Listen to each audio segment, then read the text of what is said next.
Hyderabad శివార్లలో ATM దొంగతనాలు కలకలం రేపుతున్నాయి.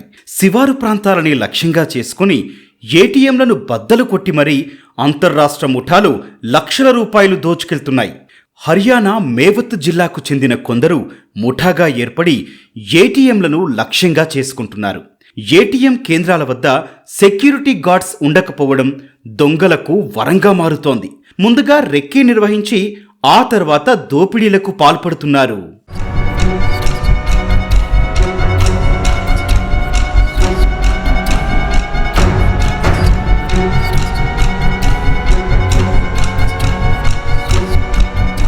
ఈ నెల 9న జీడిమెట్లలోని మార్కండేయ నగర్లో హెచ్డిఎఫ్సి బ్యాంక్ ఏటీఎంలో అంతర్రాష్ట్ర ముఠా దొంగతనానికి పాల్పడింది.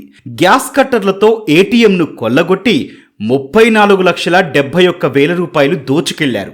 ఏటీఎం దోపిడీతో అప్రమత్తమైన పోలీసులు దొంగల్ని పట్టుకునేందుకు 7 ప్రత్యేక బృందాలను ఏర్పాటు చేశారు.